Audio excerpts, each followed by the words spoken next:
Hey,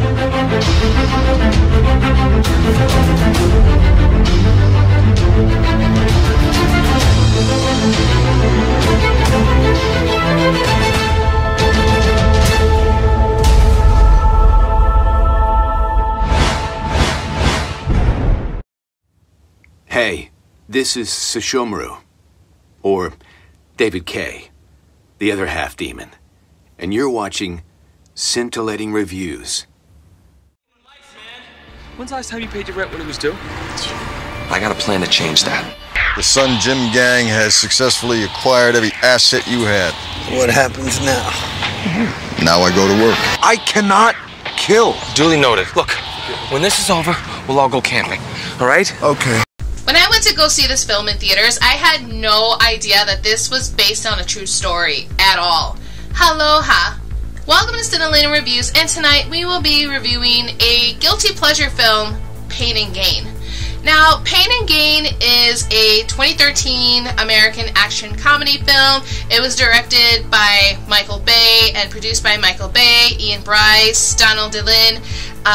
This film is starring big names. We got Mark Wahlberg, we got Dwayne "The Rock" Johnson, we got Anthony Mackie, Ed Harris, and even Rebel Wilson. And I had no idea about this film until my parents decided, well, let's go see this movie.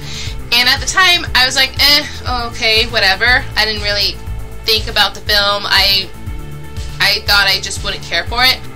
But when we got right away into this film, you could not snap me out. It pulled me in right away. And what kind of got me to its attention was the fact that this film was based on a true story. The film does start off foreshadowing Daniel Lugo, played by Mark Wahlberg, who is a released convict, and you have these SWAT team members, you got everybody just from the police force just going after this one guy. You're thinking, okay, what exactly is going on right now? After the little rundown between him and he ran into a patrol car, we go back to 1995, down by Miami, Florida. And we get the background of Daniel Lugo, who, like I said earlier, was a released convict. You know, he's drowning in his bills, he's drowning in debt. He needs something to kind of catch up with it. This is where he had an interview with Sun Gym owner John Missy. Miss? I'm going to say John Miss. Sorry if I said that name wrong. And he's played by Rob Corddry. Sorry again if I said that name wrong. And he pretty much gave Daniel the job right on the spot. I recently had some trouble with the law. Now here's a problem with this, because you can tell a business is desperate to keep a person, so desperate to keep a person where, yes, they may have filled out an application, but they don't even do a background check. Now, in real life, looking at real terms, if a gym owner or any owner interviews a job applicant, if they do a background check and if they see that he served time for Medicare fraud, there was no way he would have gotten this job. There would be absolutely no way. After some time, Daniel Lugo increased the membership by 300% within the 6 weeks that he was hired on. Now that is pure luck. This guy, he is a smooth talker. He'll say exactly what you want to hear in order to get exactly what he wants. And during that time while he was working in the gym, he befriends a trainer by the name of Adrian Doorbell, who is played by Anthony Mackie, and he has been rendered due to the use of steroids. Daniel Lugo is not being satisfied with the job that he has. He goes after a very rich guy by the name of Victor Kershaw. Now, Victor Kershaw, in the film right away, he was already in the wrong. He was already boasting of what he does for a living. He's already boasting his hobbies. He's already boasting what he has for luxury. Now that is a big no-no.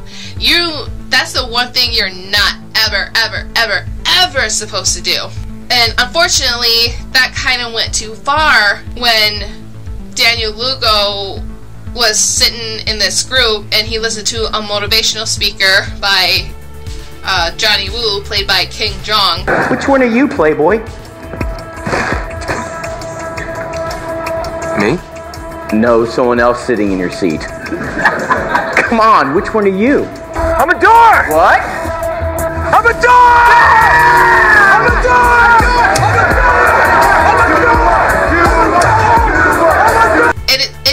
his head where he says, I'm a doer.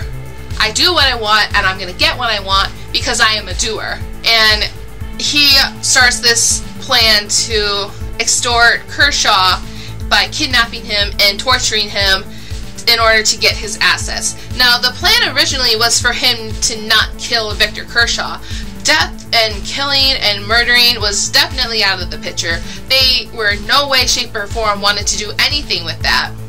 During on later into this film, Daniel recruits a released convict, Paul Doyle, who's played by Dwayne "The Rock" Johnson, and he was a recent released cocaine addict who turned into Christianity. So he is kind of like one of those convicts and one of those people where they've done so much wrong and they did the time for it, and they turn to God to help and to show them the way. At first, Doyle didn't like the idea of joining Lugal and Dorbal. He kind of had a run-in with the priest who almost made like a sexual pass at him, and Paul Doyle just knocked the ever-loving crap out of the priest, and he turns around to Daniel and Adrian like, okay, yeah, you know what, let's go ahead and do this, but only if you promise not to kill anybody. And that was the deal. So we see a couple of scenes to where Victor Kershaw is just so rude to people. He is so rude to these people. There's a sandwich shop that he owns, and I believe he said it was right by the airport, and he's just rude to his workers. He's rude to his employees. Like, oh my God, like how can you talk to people like that? That's just insane. That's unbelievable. Lugal, Doyle, and Dorbal try to make unsuccessful attempts to kidnap Kershaw. They first tried it when he was at home. That didn't work. There was a party going on. And the second time was out in public, and they stunned him with a taser and pulled him into the van.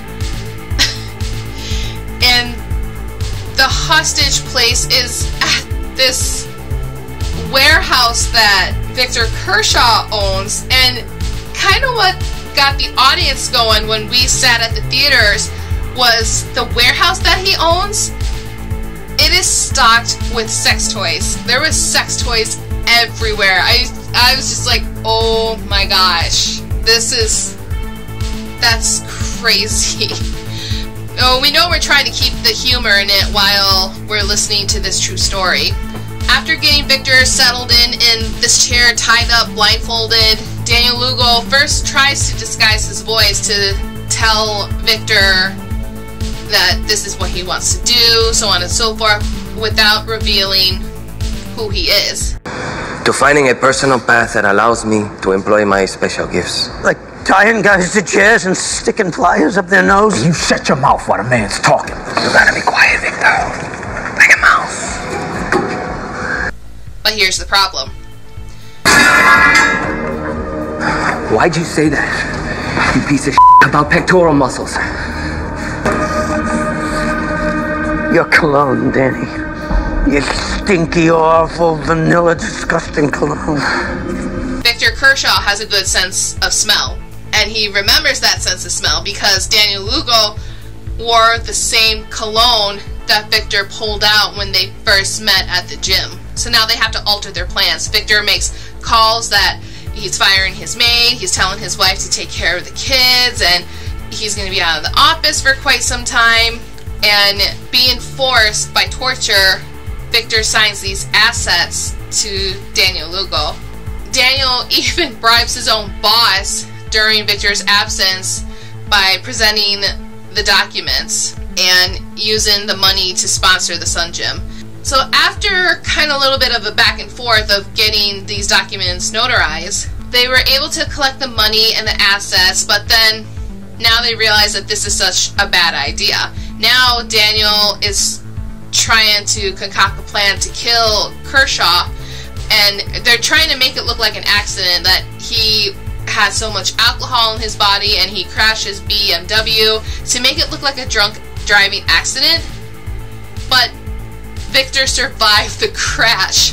Now Daniel, Adrian, and Paul are thinking, oh, the BMW crashed, it's up in flames, Victor's still alive, so what the are they gonna do? So now they knock Victor over and leaves him for dead. Like, they ran over his body, they ran over his face, and they did this twice just to make sure that he's dead. Now, I don't normally talk religion so much, but either somebody in heaven was really watching this guy and taking care of him, or he had strong willpower to not die. Daniel, Adrian, and Paul had no idea about it. Victor gets hospitalized, and he's trying to tell these police investigators exactly what's happening, but the problem is they find so much stuff in his car and in his system with the alcohol that they think that this guy is just going crazy. So Victor is trying to struggle to get in grasp of exactly what happened, while the Sun Gym gang are like swimming in their riches. Daniel Lugo takes Victor's home in the nice Miami suburb neighborhood. Adrian marries the nurse that helped him kind of with the steroid thing, Robin, who's played by Rebel Wilson. And Paul Doyle, he abandons like his way of his restraints with religion and blows away the money on cocaine, drugs, and the stripper girlfriend. Victor Kershaw does get in contact with Ed Du Bois II, but he instead ends up talking to Ed Du Bois III, who is a private investigator, a retired private investigator. And at first he tells Victor that he's not going to take the case, but he says, if I were you, and if people know that I'm alive, I would get the hell out of there. And get the hell out of there means getting the hell out of the hospital. So Victor takes that advice and he hides in a very, very cheap motel. And of course, you want to hide your traces where you would never be seen at. After kind of going a little bit of back and forth, Ed Du Bois does take Victor's case. He meets with Daniel Lugo, who does become suspicious after Ed does make some kind of notice with Victor's name. Now the Sun Gym and Daniel being the leader, they're following Victor's tail. And they followed it so much to where they led him right to this motel that Victor was staying in, but he's nowhere to be found. So now they're just kind of in a bungle of, okay, well, what are we going to do now? This is where they meet Frank Garriga, who owns a sex phone operation. And they also meet his wife, Christina. And Garriga insisted on meeting somebody who had more of like Frank's style. Later on, after talking a little bit with Frank and Christina, they invite the two to Adrian's home to propose like an investment meeting, and they also party a little bit. Frank Garriga decided that he wanted to meet somebody that was more to his standard rather than Daniel's.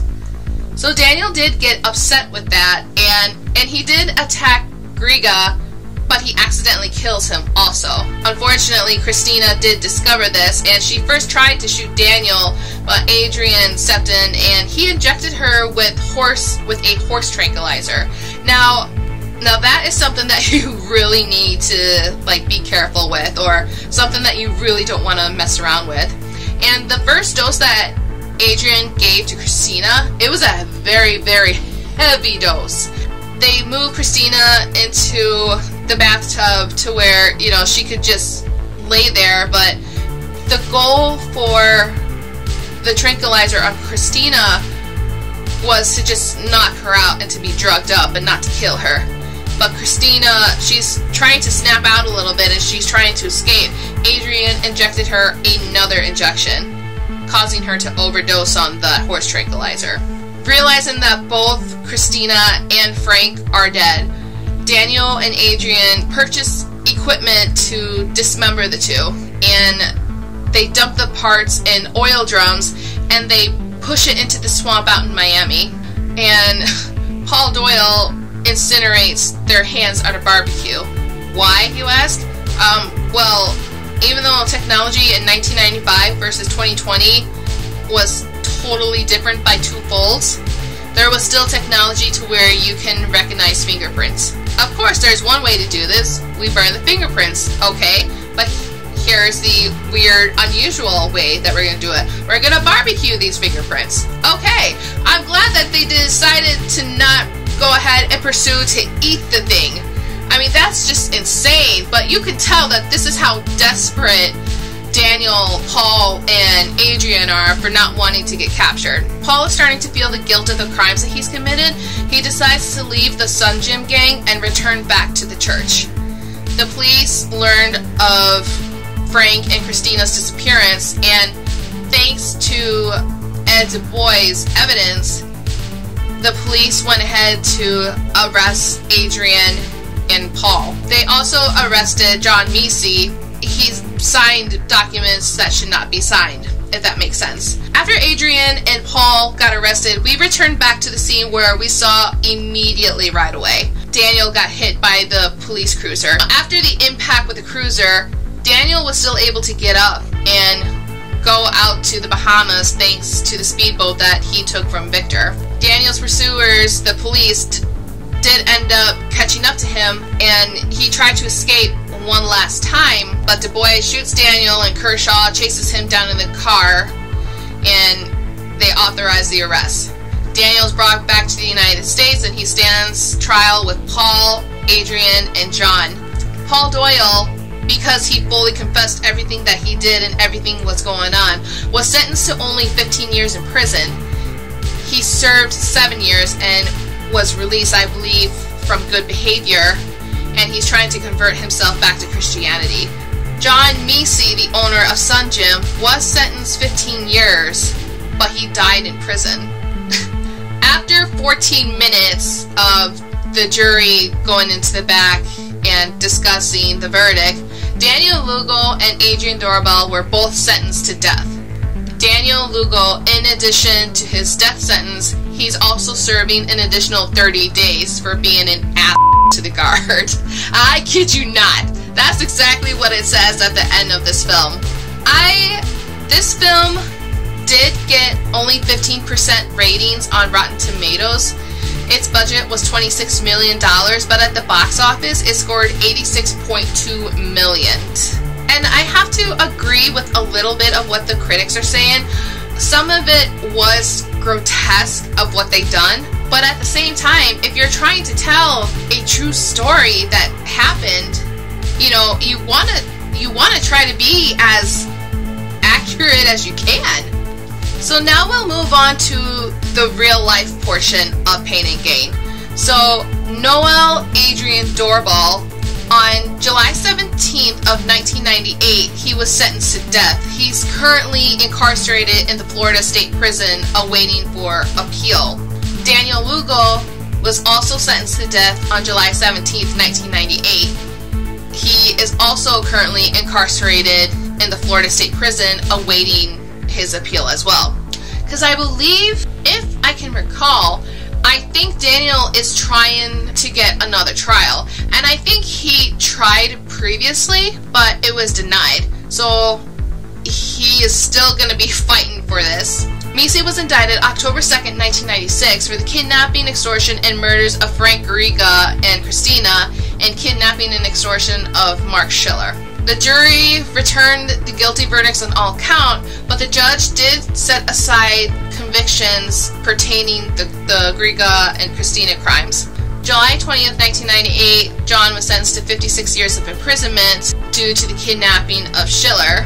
John appealed and the state did cross-appeal the sentence. In 2004, John did die in prison from a stroke. Jorge Delgado, who was real life of Paul Doyle, because he did confess of everything that happened, he was sentenced to only 2 prison terms of 15 years and 5 years for his role in the murders of Frank and Christina and the attempted murder of Schiller. Now, who is Mark Schiller, you ask? Mark Schiller is portrayed on screen as Victor Kershaw. So there were a couple of switches and comparisons between the film and the actual event. In the film, Victor Kershaw said that he was born in Colombia, but his real-life counterpart, Mark Schiller, was born in Argentina. Mark and Daniel did not befriend each other, Mark right away actually did not trust Daniel from the beginning.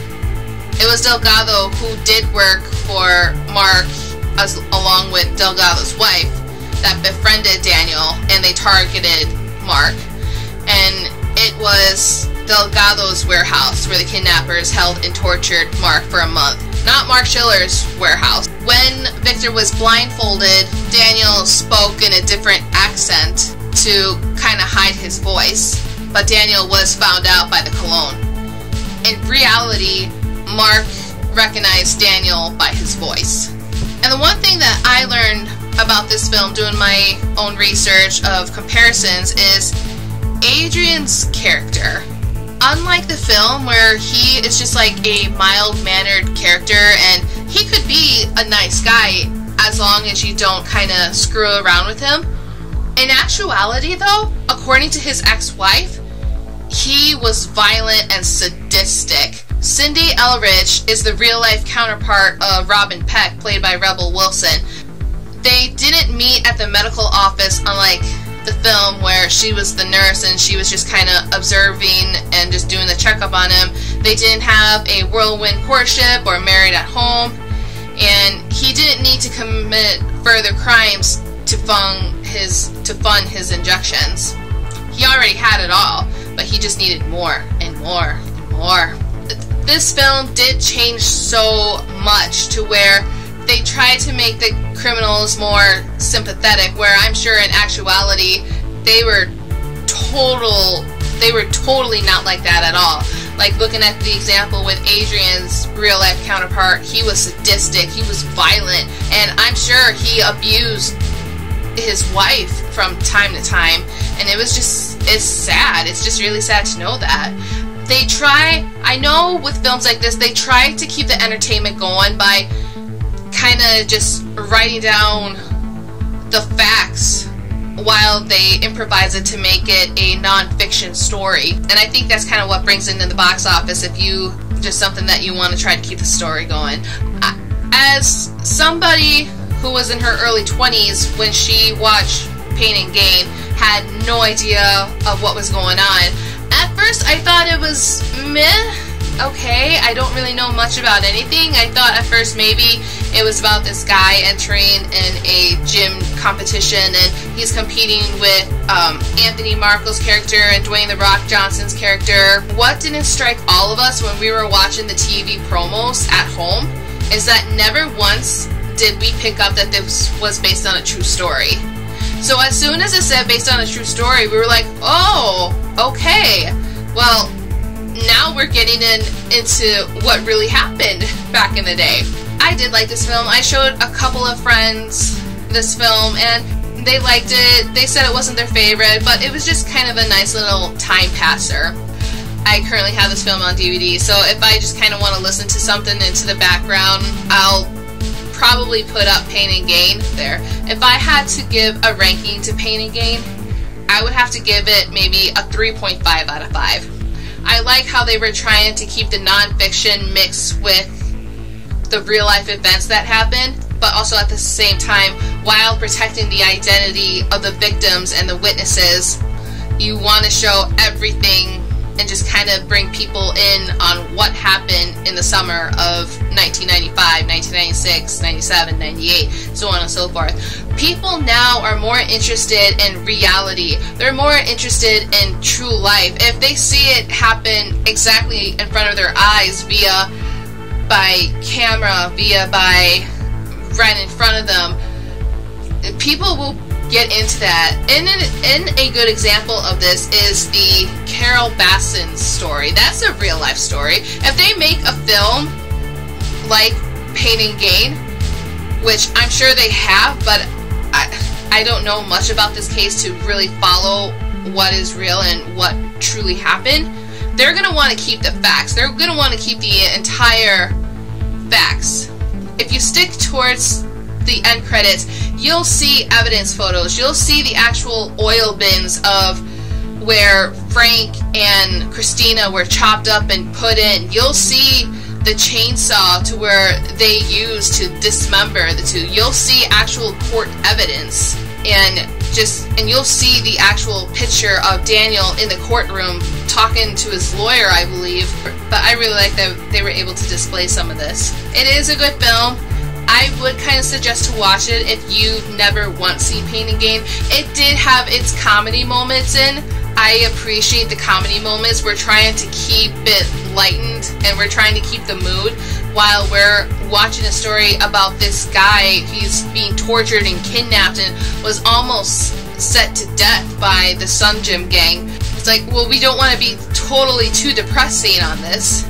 We want to keep some enlightenment, but it did keep the action drama into this film, and I appreciate that about Pain and Gain. Pain and Gain was part of my summer 30-day challenge, and it was listed as Day 13 put me in deep thoughts. And this film did really keep me in a deep thought, like, my God, just the moral of Pain and Gain, keep your mouth shut of the things that you have. Thank you guys so much for stopping in and taking a listen at Cyntillating Reviews. What do you guys think of today's review? Let me know in the comments below. Like this video, subscribe to Cyntillating Reviews, help me make it grow. I want to see something come out of this. If you want to be notified for personal videos or all my content, make sure you click that bell down below. I also have Facebook, Instagram, and Twitter where I'll post pictures and I'll keep putting up polls and updates on upcoming content. Too many people have lost their lives and too many of my family members have been affected by this. I am asking you to understand that our simplest prevention is our biggest protection. Take care of yourselves and others as you practice social distancing, washing hands, and staying at home. Let's try to make the world better by starting to make us better to reduce the spread of COVID-19. See you later on another day.